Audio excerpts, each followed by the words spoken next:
So let me take you on a little trip down memory lane, back to the summer of 2021, where us baseball fans had it good. We were finally seeing Shohei Ohtani become that two-way superstar he was hyped up to be. We saw some legendary players hit some milestones in their career, like Miguel Cabrera getting 500 career home runs, and Max Scherzer getting 3,000 career strikeouts. We also saw the first ever Field of Dreams game, where the opening ceremonies were handled tremendously and the game ended in dramatic fashion. And while all of these storylines and events were going on in Major League Baseball, us gamers had it good as well, because we were blessed with Diamond Dynasty in MLB The Show 21. And today, I'm back on MLB The Show 21 to reminisce and play a little bit. Now, a lot of people will say that 21 is the best year of Diamond Dynasty in terms of content.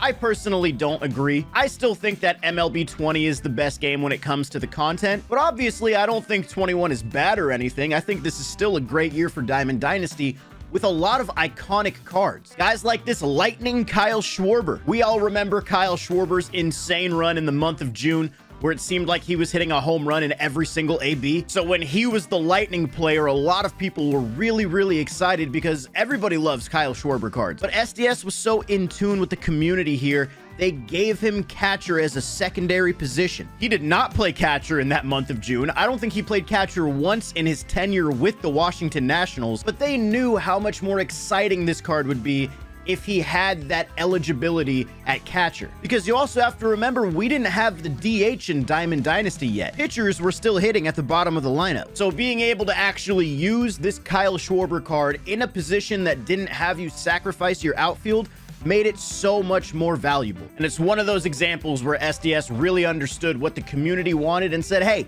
screw the realism a little bit, have some fun with this Lightning card that you can grind for free. Another one of these legendary cards is this 98 All-Star Trey Turner. I probably speak for a lot of people when I say if this card was coming up to hit, you were not gonna get him out. He was gonna get on base every single time. I don't know why this card was so unbelievably glitchy, but he's one of the most iconic hitters still to this day. Another one of these cards for me is this 99 Finest Mike Trout. Now, obviously, I have a little bit more of a personal connection to this card, considering it's the only card I've ever gotten 1/1 Parallel 5 Superfractor. But even beyond that, one of the things that's so unique about this card is the fact that this is a 2019 Finest Mike Trout, except that in MLB 19, he did not get a Finest card. So they took an old card series and gave Mike Trout a card for that series when he didn't get one in 2019. And this was something that at the time, I don't think they had done. I know they've been doing a little bit more lately with giving guys in MLB 24 the incognito cards that may not have had it in 23, but still, this was pretty unique. And of course, you cannot talk about iconic cards from MLB 21 without mentioning the two most notorious pitchers in this year of the game. Edward Cabrera, 94 overall, Team Affinity 2 player. This guy was one of the most terrifying pitchers I've ever faced when he was in his prime. The attributes were great at the time he came out. The pitch mix was phenomenal. He had outlier on his primary pitch, and his release point was a little weird. It made this card extremely difficult to hit against. And of course, we have to mention the 99 Jacob deGrom. This card was literally free in Team Affinity 3, and he was one of the best pitchers of the year, if not the best pitcher of the year. This deGrom caused a lot of headaches for a lot of people. Now, one of the reasons I think the year-long content model works a little bit better than what we're doing in MLB 24 with the power creep each season and then the reset and then you do it all over again is the fact that obviously we didn't have seasons back in MLB 21, so there was no restrictions on when we could or couldn't use a card. I mean, you unlocked cards and you could use them whenever you wanted. Crazy concept, right? But towards the end of the season in MLB 24, when you finally get that 99 team that you've been working the whole season to get, you get these exciting cards to add to your lineup, these God Squad dudes, you just don't really get very much time with them. So by the time you finish building your team, you only have like a couple weeks to really use that team. Whereas MLB 21 or other games, you sometimes would spend months with a card on your lineup, and you started to get some memories with that card and some, you know, moments that stand out in your brain. I know it kind of sounds a little corny when we're talking about virtual baseball players, but I can guarantee you anybody who's watching this video right now that played MLB 21 can probably name a favorite moment they have with some of their favorite cards. They probably remember that clutch walk-off, or they probably remember that complete game their pitcher threw. I'm not saying you can't do that in MLB 24 or anything. I'm just saying it was a lot easier to kind of make those memories because you actually had time to use your team. Maybe that's just my own experience, I don't know, but that's the way I feel about it. Also, small note here. I just want to mention that I like this lineup screen so much better than what we have now. It's so much simpler and easier to navigate. I hate how in the current games we have our team and then we have to go down for the bench and down for the rotation and down for the bullpen and then left for captain and right for lineup. Watch how easy it is in MLB 21 to see all the information I need to see. Crazy. Anyway, let's keep moving. So one of the things I wanted to bring up here when it comes to MLB 21 and why I think these older games just flowed so much better when it came to the content and the pacing is because we had these things called inning programs or even featured programs in MLB 22. But for the sake of this video, I'm just going to focus on inning programs. So you know how you have the season XP reward path in MLB 24, where the start of the season you start with 0 XP and you continue to work your way through that path, and at the end of the path you get those 3 bosses. Well, the inning programs were kind of the same idea, but in a much shorter amount of time. Inning programs would usually last between, let's say, 3 to 5 weeks or so, and each inning program had 3 bosses attached to it, and these 3 bosses, in theory, should be some of the better cards that you can get just by playing the game. So the first inning when the game launched, you had 93 Fernando, 91 Mike Piazza, Kenny Lofton. The second inning program, the overalls start to go up a little bit, 95 Jason Bay, Lee Smith, Mattingly, and you kind of get the idea. As the inning programs continue to go throughout the year, the overalls get a little better. Yikes. But to me, what makes these inning programs so much better than what we have now is because it feels like there's a sense of urgency when there's an inning program around. Because like I said, you only have about 3 to 5 weeks to do that inning program and get your boss. So SDS was kind of forced to continue to pump content into the game to make sure you were able to keep track with your inning program. For example, an inning program would come out, and on day 1, you'd have maybe moments, missions, a conquest, a showdown, whatever. They would give you a way to earn a chunk of XP right off the rip, and then for the next 3 to 5 weeks, you were filling out that XP void with either playing the game, or SDS would be dropping these player programs. So we can take this 87 Houston Street, for example. So obviously, they drop this program. The program is not hard. You complete it. You get to 50 points. You get your 87 Houston Street, and then you collect that Houston Street in the inning program to get progress there. And they would usually release maybe 2 or 3 of these player programs per inning program, along with other conquest maps, along with other individual ways to earn XP. But since these inning programs were such a shorter amount of time, SDS had to keep adding this content to make sure that people had a chance to even keep up. Now in MLB 24 with the XP reward path, you kind of just know what you're getting at the end, but it's a 3-month grind. So it's a lot harder for a player to say, ah man, I'm gonna get on MLB The Show today and play some BR to get 3% closer to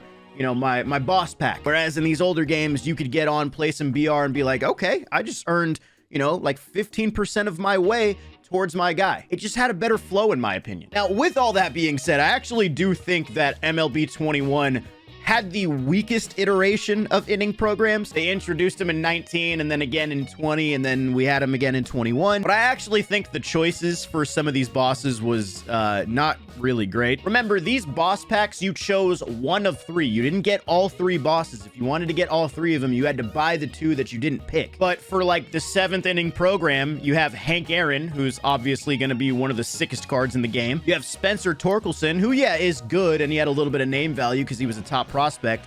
And then you have Tony Gwynn, but this came out in like August. People are looking for that 5-tool player. It's hard to think that anybody like is not going to take Hank Aaron right here unless they're building like a Tigers or a Padres team. And then you go to the 8th inning program. This one maybe is a little bit better with Ernie Banks and Chris Sale, but Willie Mays has that name value, RIP by the way. And then in the 9th inning, you have Eric Gagne and Johnny Bench in the same pack as Babe Ruth. I mean, I don't really see how you don't take Babe Ruth here. So I just thought the choices for the boss players were a little bit weak in MLB 21, but I would still rather have this system than what we have now. Another thing that I really miss from these older games is this evolution concept. So they had this daily moments program, right? And you would log on every day and there would be a new moment every day. And all you had to do was complete that moment and you'd get progress in the program. And if you logged on every day and you completed enough moments, you would get a good card at the end of the month. So early, you got Gary Sheffield. You even got this 93 Britain. For daily moments, getting a lefty reliever like this was awesome. Pablo Sandoval, Andrew McCutchen. You see the picture here. But throughout this, they also had these evolution packs. And these packs were lower overall players, silvers, bronzes, sometimes golds. But once you opened that pack and you selected the player, you would go over to your player programs and you would choose the evolution program for that player. So let's say you chose that 74 overall Matt Kemp. You would do missions, moments, whatever with that 74 overall Matt Kemp, and then you complete the program, and at the end of it, you get a Diamond 88 overall Matt Kemp. Now, it's not about how good or bad the card actually is. It's about the idea that you actually have to use a bronze card in order to get the better version of him. It's an evolution of that player. That's actually kind of why I like what they did in MLB 24's XP reward path for season 2. They kind of have that evolution vibe with the 91 bosses and then the 95 bosses and then the 99. Kind of like these 3 players are kind of your core players throughout the year, and they'll get better the more XP you get. I kind of like that idea. It kind of gives that evolution vibe, even if it's not in the exact same way. Then you had some other fun programs in here, like this All-Star program was great because this came out right after the All-Star game, and at the end you got a 99 Ronald Acuna Jr. Now Acuna was kind of on like an MVP path in 2021, and then he got injured and he was out, I think, for the rest of the year. Yeah, this is the year the Braves won, so he wasn't in the World Series that year, and it was really sad to see Acuna go down. We were all excited about what the second half of his season looked like, but this All-Star program gave us a 99 Acuna, so it's basically like SDS saying, hey, it sucks that he went down, but here's like a finest for his first half of the season. That is basically kind of like an endgame card in a way. Stuff like that was awesome. We also had other fun programs for when guys got milestones, like Miguel Cabrera hit his 500th home run. They did kind of like an evolution program for him. And at the end, you just got a 500 home run club Miggy just from a program. Same thing when Max Scherzer got his 3,000 strikeouts. He got that, and then within like a day or two, they had this program out. You got 99 Max Scherzer. Like, it was just so nice that something like this would happen, and they would say, hey, here's a program. Go play the game to earn this card instead of go buy that pack. Then we had the Field of Dreams program, which was so cool, dude. They had, you know, the actual Field of Dreams stadium that you got. They had the jerseys. They had good players in here. Like, where is he at the end? King Felix, one of the best pitchers in the game, in my opinion. They also had the Field of Dreams pack. Look at this, a pack and a program. Some cool cards in here, like Lou Brock, Chris Bryant, Mike Piazza. Like, I don't know, man. I just think the programs were handled with way more care in MLB 21 and just the previous games in general. Let's take a look at the monthly awards programs. We'll go with April because April is a special one to me. At the end of this one, you got 95 Lightning Byron Buxton. I don't know. I can't really read who discovered that card on May 5th, 2021. What does that say? But yeah, obviously, the monthly awards programs were a lot simpler. It was just one program you did. You got to 100 points, and you got the Lightning card at the end. You got other Player of the Month cards along the way. You got all the Tops Now packs you needed, of course. It was just a much simpler setup, and I miss the monthly awards being something I actually look forward to. But now let's check out Team Affinity, because Team Affinity was kind of a big deal this year. This was the first year they separated it by divisions as opposed to individual teams, and I know some people don't like that, but I just don't really see how it makes a difference. Like, when you get your first pack, it's a choice pack anyway. If you really are a Nationals fan, you don't have to take Andrew McCutchen. You can just take Patrick Corbin. I don't know. I never really understood like the frustration about it being divisional based as opposed to individual teams, but that's a discussion for a different day. What I do want to talk about is seasons 3 through 5 of Team Affinity, because these are both insane, especially Season 3, because this is where a lot of people felt like MLB The Show 21 maybe went a little bit overboard and possibly even ruined the balance of their game. Obviously, Season 3, this is when the All-Star content came out, and just, check out who was in the NL East pack for Team Affinity. Just you get from grinding it out. You got two of arguably the most iconic cards in the history of the mode. Jacob deGrom 99 was free in Team Affinity. Trey Turner was free in Team Affinity. In the AL East, you got a 98 Judge, you got a Devers, you got a Josh Hader, we got a Castellanos. Like, the All-Star content from Team Affinity 3 was pretty wild. Then you had Season 4, which just basically had endgame cards. Check out who you could get from the AL East real quick. You guys ready? Just a Future Stars Adley and 99 Mickey Mantle. In Team Affinity, the NL Central, how about Honus Wagner and Bob Gibson? AL Central, do you like 99 Frank Thomas? I do. Like, the cards that you could just get from grinding were so good. And then lastly, Season 5 of Team Affinity, you have your finest cards, and there were a lot of really fun finest cards. Obviously, AL East, I remember Brandon Lau. You got Garrett Cole, Marcus Semien, JD Martinez. AL West, you had Rysel, Kyle Tucker was really good. 99 Jorge Polanco, Salvi. 99 finest Juan Soto in the NL East. 99 Corbin Burns and Brian Reynolds in the NL Central. I miss this game, dude. Like I said, I have gripes with MLB 21. I don't think it's an absolutely perfect game or anything, but I just want something like this again. Now, of course, we also have collections this year, and I thought collections were also handled pretty well. You've got the MLB collection that had these three players. Big Papi was the AL collection. Very solid first base option for the entirety of the year. Alfonso Soriano from the NL. Maybe, he got phased out a little quicker because of those contact numbers, but still, new legend into the game. 40-40 card. Really fun collection reward, especially early. And then 99 Chipper is the MLB collection. Now, this wasn't the most flashy collection reward ever because obviously we had seen 99 Chipper before. He wasn't a new legend in the game or anything like that, but he was so damn good, man. If you got him day one, you had your third baseman for a very long time, but if you waited until October to get him, he was still going to be an absolute beast. But also, by the end of the year, there were so many third baseman, shortstop, left side of the infield dudes that could rival him. So even if you never completed this collection, you were never truly at like a disadvantage. Then you had the Legends and Flashbacks collection, and this is one thing I also miss. I miss when each individual card series had its own collection. Obviously, there wasn't really much in here other than collecting these vouchers, which we'll get to in a second. But it felt nice that every series of card kind of had its own little area in the game to kind of be important instead of everything just being grouped together as all just one giant pool of cards. But like I said, you got these vouchers from collecting a certain amount of cards from each collection, and when you got enough vouchers, you can complete some of these collections, like this one for Mariano Rivera. This was the first Legends and Flashbacks collection that we got in the year, and it came out in like April, and people saw that it was a reliever, and a lot of people were like, I don't know how I feel about a collection reward being a reliever.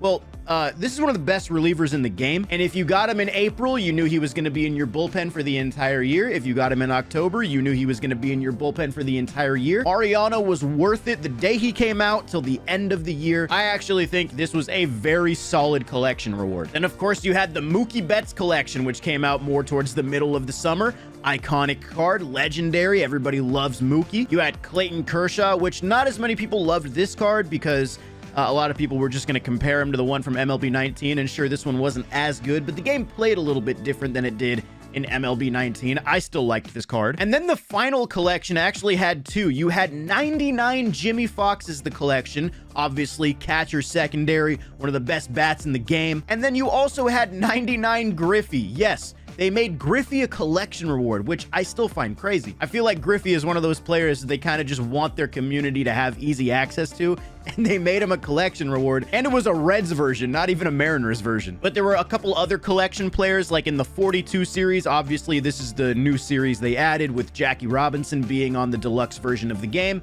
And when you collected all of these cards, you got this special 42 series Jackie Robinson, and this card was very underrated. And then, of course, you had the All-Star cards in their collection, which at the end, you got the first truly like endgame type two-way Shohei Ohtani. We had seen a Future Stars Ohtani before. We had seen his live series, but this was really like the first time we saw this like true two-way, great pitching stats, great hitting stats version of Shohei Ohtani, and I loved this card. And then we can just head on over to the pack shop here. Obviously, we still had choice packs that were worth 40,000 stubs a piece, of course. But the thing that made these packs different is that these were like supplemental to the content that we were getting in terms of programs. Nowadays, it feels like SDS is trying to make the packs the main draw, but people don't want that. People want the packs to supplement the grind that they're already doing. And I think that's just one of the major differences right now between these older games and the current ones is just the priorities and the emphasis. It should not be on the pack shop. I know there's trying to make money and stuff, but I don't know. As far as the consumer, it's not fun. So yeah, that's kind of what MLB The Show 21 was all about. Obviously, I really liked this game. I did think it had some balancing issues, specifically when it came to like starting pitchers. They gave way too many good pitchers out way too early, which kind of hurt the balance of the game a little bit and made every single game so damn sweaty. But I think that is something they did kind of figure out going forward, so got to give them credit there. Overall, man, I really liked this game. I would like another game to kind of capture the magic of 21. Will that happen? I don't know. But for now, we can at least still play this game and have some fun, and that's what we're going to do, because I'm going to go into this event that's currently active and see if I can find a game. Oh, I found an opponent. Let's go. Oh, it's Resi. Oh, God, my old PCI. I'm facing DeGrom. Trouty. Damn it. Right down the middle. I'm going back to franchise content. Oh, I was a little late on it. Damn. I can't lose. I just can't. Oh, my God, I'm pitching from behind the mound. Okay. Oh, that's so fast. I'm going right back to it, low and in. This was also the first year of Pinpoint, so you could super dot. Oh my God, the meter was so fast. Okay, so the 3 straight fastballs didn't work as well as I thought it would. Oh yeah, yes he did, yes he did. I got him 0-2. I'm okay. Well, no, the throw meter's so fast. Why is the meter so fast?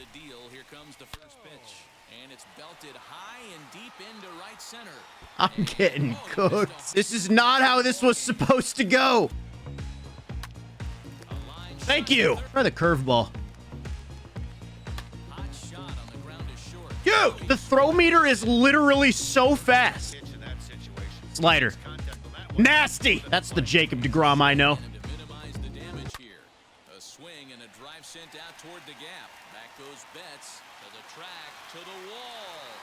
Don't do it. Don't replay it. Don't you dare. Nope, nope, nope, nope, no, no, dude, I can't do it. Oh. It let me just reset the throw like that? All right, we got to get on the board. Ah! Oh, did he mess up too? He messed up too. It's not so easy, is it, Resi? Tatis! Fair ball! We're going to be at second and third. We actually might even score. No, no, no. Second and third. Second and third.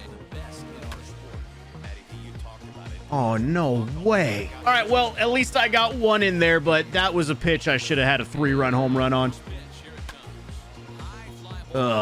Sack flies, man. Just giving up outs when I have second and third and nobody down. That's fine. We just needed to get on the board this inning.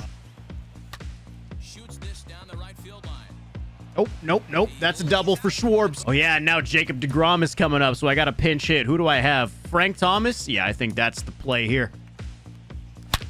Frank! Perfect, perfect! Dead center!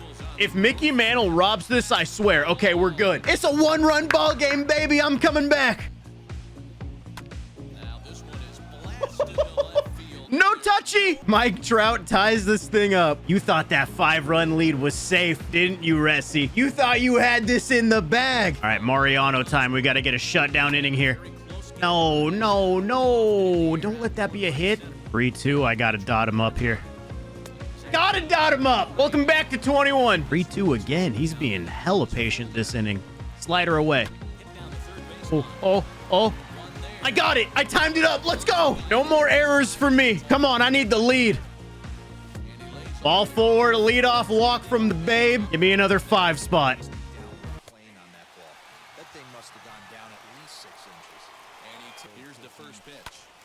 Oh, no. Missed the throw. Missed the throw. No! This 5-run comeback can't be for nothing. Yeah. Oh, yeah. Now I get to take out Mariano because he's got a couple lefties coming up. I know he's got Big Papi. I forget who's after that. Juan Soto and Seager. He's got 3 lefties in a row. Oh, yeah. Going J-Rod. Okay. Come on, Billy. We have 2 outs. Don't let J-Rod do this. Good pitch. Oh, money. That changeup is so filthy. Extra innings. Here we go. Corey Seager. Give me my 2-run lead, baby. 4-12. We're up in extras. I need more, though. Ressi is also going to be 1 swing away from tying it if the score remains the same. Honest, you got to beat this. Oh, he teleported to the damn ball. Oh, yeah, off the bag. Kyle Schwarber might hit a ball to Saturn right here. Yeah, he did. All the way to the other side of the solar system, baby. Oh, it's good to hit a home run with this card again. Oh, Mickey Mantle. Oh, God. That ball is carrying. That might leave, too. Another 5-run inning for the squad. All right, we need 3 outs. That's fine. I don't care about that base runner at all. Oh, what? What the hell happened there, Tatis? No. Why is the tying run on deck? Why is this happening? Yeah, you better stay at third. Ooh, this might be disgusting. This might be it. We got the throw. Honus.